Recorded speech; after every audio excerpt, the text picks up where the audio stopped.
Good morning दोस्तों। आज हम लोग करते हैं बीएसएससी का क्वेश्चन।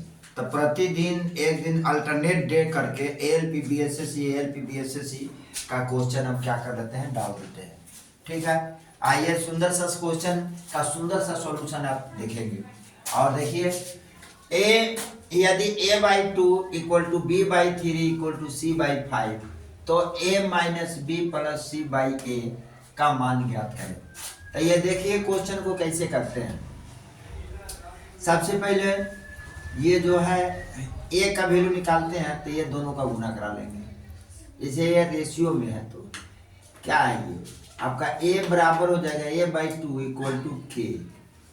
तो a बराबर आपका हो जाएगा 2k। अब b बराबर इसी तरह होगा b/3 इक्वल टू k मान लो, तो b बराबर 3k। और c बराबर c/5 इक्वल टू k, तो c बराबर 5k। अब हम क्या करेंगे, ये a, ये b और ये c, ये तीनों हो गया। अब तीनों को हम ले लेते हैं एक में, 1/1 की जगह पे, तो 1/2k plus 1/3k plus 1/5k equal to, तो लघुत्तम में रहते हैं 3 × 5 = 15 दूना 30, 2k 15k plus 3k 10k plus 6 × 5 = 5k। अब a का वैल्यू कितना हो जाएगा 15, b के वैल्यू कितना होगा 10। अब ये k का लघुत्तम निकाल लो। तो आप क्या निकाले, k निकाल लेते हैं, तो ये k आपका खत्म कर लेते हैं। ठीक है, a का वैल्यू हमारा कितना हो जाएगा, a का वैल्यू हो जाएगा 15, b का वैल्यू हो जाएगा 10, c का वैल्यू हो जाएगा 6। सबसे सुपर चीज है कि जब a का वैल्यू निकालना है तो ये दोनों को गुना करा लो, 3 × 5 = 15। b का वैल्यू निकालना है तो इन दोनों को गुना करा लो, 5 दूना 10। c का वैल्यू निकालना है तो इन दोनों को गुना करा लो, 3 दूना 6 और बटा में 15, 15 6 21। ये सारे चीज करने के बाद पता लग गया ना कि क्या मान आ रहा है। अब इसके बाद हम ऐसे गुना करा लेते हैं सिंपल सा। इससे तो हमने समझ गया कि ऐसे मान आता है, तो इसको छोड़ दो 3 × 5 = 15, इसको छोड़ दो 5 दूना 10, तो इससे मुझे साबित हो गया। तो यही चीज हम याद कर लें, क्या दिक्कत है ऐसे निकाल लेने पर, इतना ताम झाम तो करने की जरूरत नहीं पड़ेगा। तो 15 6 21 माइनस 10/15 इक्वल टू आपका आ जाएगा कितना, 1 1 11/15। आइए आपका आंसर हो जाएगा। ओके, आगे चलते हैं। 5/6 9/11 11/13 15/16 में सबसे बड़ी संख्या कौन सी होगी। तो इसको भाग लगाने के लिए क्या करें, पहले जीरो डाल लो। तो इस पे जीरो डालकर आप भाग लगाएं, इसमें सब में जीरो डाल दो। ठीक है, सब में जीरो डाल दिया, आप भागफल में पॉइंट लगा दें। आप इसको भाग लगाएं, तो भाग करते हैं तो 50 को भाग करते हैं 6 से, तो 8 × 6 = 48, 8 × 6 = 48, 2 बचेगा 0, 6 दूना 12, 6 × 3 = 18, 3 बार लेके चल जाए। चलिए इसमें 90 11 8 88, 90 हो गया तो 11 8 88, 88 बचा, फिर 2 11 दूना 22 हो जाता है, 11 1 11 पॉइंट लगा के ये हो जाएगा 110, 11 33 13 54 13 55 63 67 51 13 8 104, तो 13 8 104, 104 बचे, 104 तो 6 0 60 हो जाएगा, 13 दूना 26 33 39 13 4 52 13 4 52 13 5 500 बजे ज़्यादा हो जाएगा। फिर इसमें चल जाएंगे, यानी ये कितना है 150 है, तो 16 44 है, 16 44 है, 16 44 है, अच्छे के बाद क्या हो जाएगा तुम्हारा, एक जीरो मिल रहा है, तो 6 के बाद 60, तो 16 × 5 = 65, तो 16 16 का 16 48 16 64, तो 64 या 48, यानी इस सब का भाग करने पर इसका ये मिला, इसका ये मिला, इसका ये पॉइंट है, इसका ये पॉइंट। तो इससे जाहिर होता है कहा कि जो उसका ज्यादा, जितना ज्यादा नीचे होता है वही संख्या सबसे बड़ी होती है। देखिए 13 ज्यादा है तो इससे इसका ज्यादा है नीचे, इसका हर में, तो इससे ज्यादा बड़ा ये हो गया। अगर ये इससे कम, इससे ज्यादा ये 11 है तो इससे बड़ा ये हो, इससे बड़ा 11 9 99 11 8 88 88 या 90 था, 90 था, तो 11 8 11 से 11 8 88 आई कितना 2 अब पॉइंट 0 11 कम 11 इससे ये कम हो गया। तो ये कितना था 8 6 48 36 18 ठीक है। तो इससे पता लग रहा है क्या कि जिसका ये ज्यादा, इसमें अंतर कितना के था 1 का, इसमें अंतर 9 2 11 का, इसमें अंतर 11 2 13 का, इसमें अंतर 1 का। तो 1 का अंतर में तो जो जितना ज्यादा नीचे रहेगा वो सबसे बड़ी संख्या होगी, अर्थात सबसे बड़ी बिट 15/16 होगा, क्योंकि ये इससे बड़ा है, ये इससे बड़ा है, ये इससे बड़ा है। ठीक है ना, आपका ये समझने के लिए है द बेस्ट लॉजिक है। जो जितना जो भी बिंदु की नीचे वाली जितनी ज्यादा होगी वही उसकी बड़ी संख्या होगी। आगे चलते हैं, देखते हैं। दो संख्याएं क्रमशः 36 और 54 है। दो संख्या 36 और 54 है और उन संख्याओं का महत्तम समपवर्तक 18 हो तो उनका लघुत्तम समपवर्तक, अगर उसका महत्तम समपवर्तक 18 हो तो उनका लघुत्तम समपवर्तक और महत्तम समपवर्तक का योग क्या होगा। तो लघुत्तम समपवर्तक और महत्तम समपवर्तक के योग के लिए हम क्या करेंगे मेरे दोस्त कि फर्स्ट संख्या गुणे सेकेंड बराबर होता है एलसीएम गुणे एचसीएफ। तो फर्स्ट कितना है 36 गुणे 54 बराबर इधर कितना हो जाएगा 18 गुणे एचसीएफ एलसीएम एलसीएम। अब 38 आई 54 36 18 के 8 33 का 9 110 110 बराबर एलसीएम। अब एलसीएम 110 आ जाएगा तो हमें दोनों का योग निकालनी है एलसीएम प्लस एचसीएफ। तब एलसीएम कितना है 108 है और एचसीएफ कितना है आपका 18 है। तो 8 8 16 के 6 1 का 1 2 1 हो जाएगा, ये आपका आंसर हो जाएगा। और यहाँ देखेंगे 735 प्लस 125 का होल स्क्वायर प्लस इतना का होल स्क्वायर बटा में इतना प्लस इतना का होल स्क्वायर प्लस इतना का होल स्क्वायर। सिंपल सा बात है, इसका क्या कर लोगे, ये कर लोगे तुम कितना इतना प्लस इतना तो इसमें आ जाएगा, अब प्लस में इतना प्लस इतना आएगा, ये होल स्क्वायर ये होल स्क्वायर तो आ जाएगा आपका इतना का होल स्क्वायर प्लस इतना का होल स्क्वायर।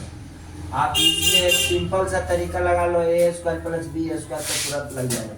735 का होल स्क्वायर कर लो, आप ए स्क्वायर प्लस बी स्क्वायर ए प्लस बी ए माइनस बी, ए प्लस बी और ए माइनस बी कर लो, ऐसे भी हो जाएगा। इसमें 2-3 तरीका हम आजमाई कर सकते हैं, 2-3 तरीका लिख सकते हैं, जैसे A square plus 125 B square plus 2ab 2 735 गुणे 125। ठीक है, आप प्लस इसका लगा सकते हैं 735 का होल स्क्वायर ए स्क्वायर प्लस बी स्क्वायर 125 का होल स्क्वायर माइनस 2 735 गुणे 125। अब सिंपल सा बात है मेरे दोस्त, इसको लिख लो 735 का होल स्क्वायर प्लस 125 का होल स्क्वायर। अब ये इससे क्या कर लो काट दो। अब देख लो 735 का होल स्क्वायर प्लस इसका होल स्क्वायर कॉमन निकाल लो तो ये कितना मिल जाएगा तुमको, यहाँ चले जाओ, यहाँ मिल जाएगा 735 का होल स्क्वायर प्लस इसका होल स्क्वायर निकाला तो ये होल स्क्वायर में निकल जाएगा, प्लस में प्लस इसका होल स्क्वायर 125 का होल स्क्वायर निकाला तो यहाँ 1 + 1 मिल जाएगा। यहाँ क्या बचेगा, ये 735 का होल स्क्वायर निकाल दिया, इसका होल स्क्वायर, ये दोनों को पहले एक जगह कर लो, या ये दोनों को जोड़ा, ये का होल स्क्वायर यहाँ 2 मिला, ये के होल स्क्वायर यहाँ 2 मिले +2।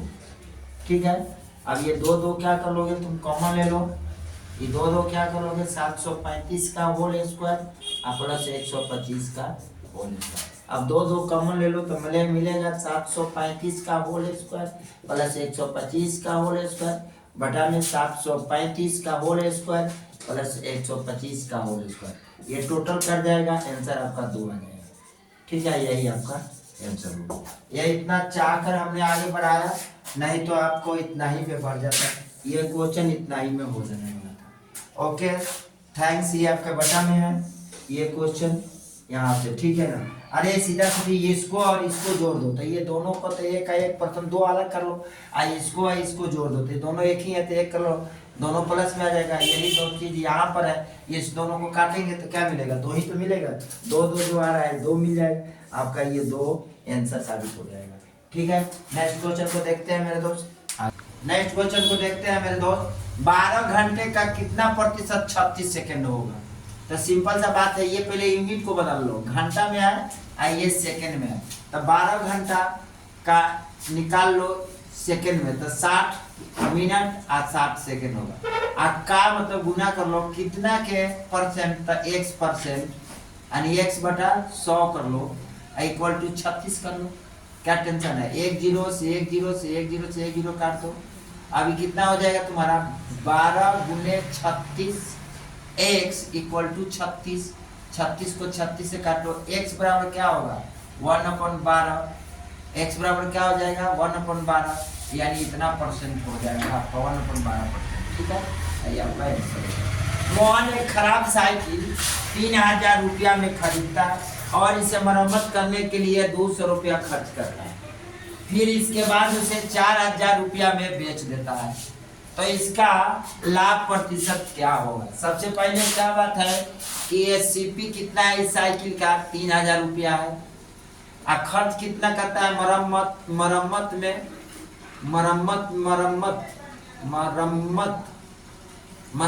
खर्च करता है, यानी कि मरम्मत में खर्च करता है, खर्च इसका 200 रुपया।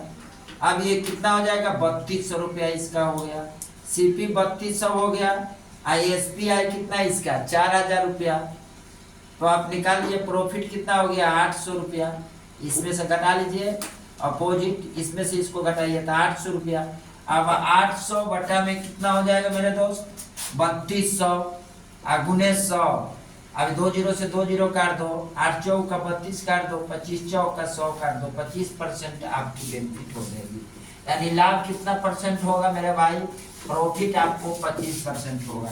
जैसे मान लीजिए कि ये जो किराया मूल्य है इसका जितना में खरीदा, ये तो ये क्यों ओरिजिनल किराया मूल्य हुआ और 200 रुपया उस पर खर्च किया, तो ये टोटल तो किराया मूल्य पर ही तो जुटेगा, यानी जो हमने उस पर खर्च कर दिया वो वैल्यू इसकी किराया मूल्य पर ही जुटेगा। इसके बाद में ये मेरा हो गया कितना 3200 रुपया हो जाएगा। अब 3200 रुपया हो गया, इसका एसपी कितना हो गया 4000 रुपया। अब इस एसपी बेचता कितने में है 4000 रुपया में, तो 3200 में सामान को खरीद कर 4000 रुपया में बेचता है, तो उसको क्या होगा खर्च कितना हो जाएगा, लाभ कितना हो जाएगा 800 रुपया हो जाएगा। लाभ परसेंट बराबर हम मेरे दोस्त क्या लिखेंगे, लाभ परसेंट इक्वल टू लाभ गुने 100 बटा में 100 निकालिए। ठीक है, नेक्स्ट क्वेश्चन को देखते हैं मेरे दोस्त। क्या कर रहा है 5 वर्ष पूर्व 3 सदस्य वाले परिवार की औसत आयु 20 वर्ष थी।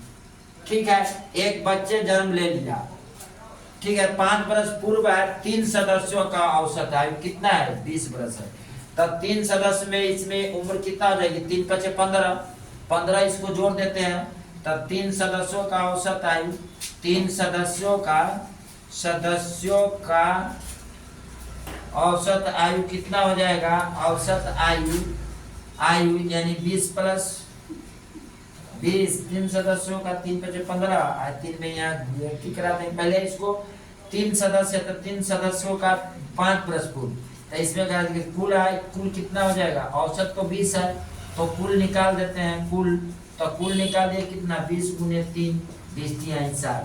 अब 5 वर्ष पूर्व है तो 3 सदस्य के 5 वर्ष पूर्व तो 15 और जोड़ देंगे।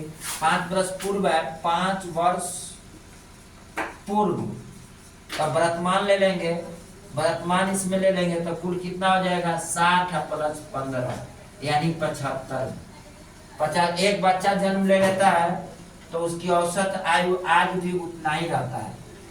तो 3 वर्ष पूर्व एक बच्चा जन्म ले लेगा तो आज भी उसकी औसत आयु उतना ही होता है। एक बच्चा मतलब 4 सदस्य हो गए, 4 सदस्यों का औसत आयु कितना हो जाएगा 20 × 4, 20 × 4 तो 20 चौका 80। ठीक है, अब बच्चा जन्म लेता 3 वर्ष पूर्व उस बच्चे का, तो अब इसमें से देख लेंगे बच्चा कितना साल का हो जाएगा, बच्चा हो जाएगा तुम्हारा 80 अब -75, यानी बच्चा का एज कितना हो जाएगा 5 बरस। बच्चा का एज, बच्चा का उम्र 5 बरस, जिसमें 3 बरस पूर्व को निकालना है, तो 3 बरस पूर्व 3 घटा देंगे, 2 वर्ष का बच्चा होगा, 2 वर्ष का बच्चा होगा। यही आपका आंसर होगा। ठीक है मेरे दोस्त, सवाल को बहुत अच्छे से अच्छा टाइप का क्वेश्चन है, बहुत बढ़िया क्वेश्चन है। आप इसे क्या करें, बहुत अच्छा ढंग से तैयार करें और सब्सक्राइब करें, शेयर करें मेरे चैनल को। डन।